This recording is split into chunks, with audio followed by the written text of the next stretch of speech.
Quando a gente começou esse estudo, não existia uma relação direta entre a atividade da IL-33 e o desenvolvimento de células T-reguladoras. Não existia nenhum estudo que tinha demonstrado um efeito direto dessa citocina sobre os linfócitos T-reguladores, né? Mas a gente tinha um experimento inicial que a gente tinha feito, utilizado camundongos deficientes para o receptor da IL-33, e a gente observou que esses camundongos, o grau de imunossupressão desses camundongos que sobreviviam à sepse era muito menor. Ou seja, de alguma forma a IL-33 estava levando a imunossupressão. A gente levantou a hipótese de que essa citocina estava agindo indiretamente, ou seja, ela estava ativando uma outra célula e essa outra célula liberando algum mediador e consequentemente, levando ao aumento das células T-reguladoras.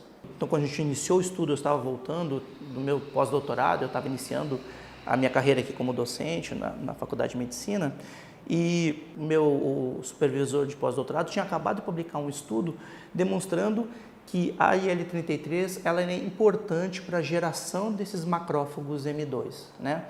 De uma maneira geral, até a década de 90, acreditava-se que macrófago era pró-inflamatório, ou seja, o macrófago era uma célula, um soldado que era importante para liberar células, citocinas pró-inflamatórias e combater a infecção ou combater ou fagocitar um tecido lesionado, uma célula necrótica, né? E na década de 90, um pesquisador importante do Reino Unido, Simon Gordon, demonstrou que não. Dependendo da forma como essa célula era ativada, ela poderia responder diferentemente. Então, naquela época, eles chamaram de ativação alternativa de macrófago. E que hoje essa célula está bem caracterizada, essa ativação alternativa de macrófago foi dividida em pelo menos 3 tipos diferentes de células, né? Mas, de uma maneira geral, elas são células que promovem modulação do sistema imune, controlam o sistema imune e também são importantes para fazer reparo tecidual. Então, quando a gente voltou para cá, a gente foi para a literatura e não tinha nada na literatura sobre a participação, a importância de macrófagos M2 na sepse, na fase aguda da sepse. Sendo essa célula importante para reparo tecidual e modulação do sistema imune, a gente foi investigar se essas células estavam aumentadas nos camundongos que estavam com sepse ou estavam sobrevivendo à sepse.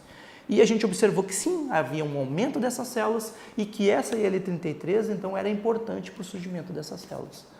A gente, então, levantou a hipótese de que essa célula, esse macrófago M2, que estava sendo gerado pela citocina IL-33 liberada durante a sepse, ela pudesse ser a grande responsável por levar ao aumento das células T-reguladoras. Então, além disso, o primeiro experimento que a gente fez foi um experimento extremamente simples. A gente produziu esses macrófagos M2 in vitro, no laboratório. Quando a gente teve essa célula, a gente isolou linfócitos, que a gente chama de linfócitos naíves, linfócitos virgens, que são células que podem ser diferenciadas em diferentes subtipos de linfócito, efetores ou então em células T-reguladoras. A gente pegou essas células e fez uma cocultura, incubou esse linfócito precursor com o macrófago M2 e depois de um tempo, depois de 48 horas e 96 horas, a gente avaliou se havia uma diferenciação desses linfócitos em linfócitos T-reguladores. E para nossa alegria, a gente observou que sim, para nossa surpresa, que essas células, esses macrófagos M2, eram capazes de promover a diferenciação desses linfócitos, né? Então, a gente tinha montado um link, ou seja, a IL-33 sendo uma citocina importante para a geração desses macrófagos M2 e esses macrófagos M2 liberando mediadores que seriam importantes para a diferenciação desses linfócitos T-reguladores, né? Dentro desses experimentos, então, uma ferramenta que foi importante foi transferir macrófago M2 para esses animais que não respondiam a IL-33, ou seja, a gente deu um bypass no processo, né? E aí a gente conseguiu ver que esses animais que não respondiam em IL-33, mas a gente injetou macrófagos M2 nesses animais, eles passaram a desenvolver, ou ter um aumento de células T reguladoras e ficar em imunossuprimento.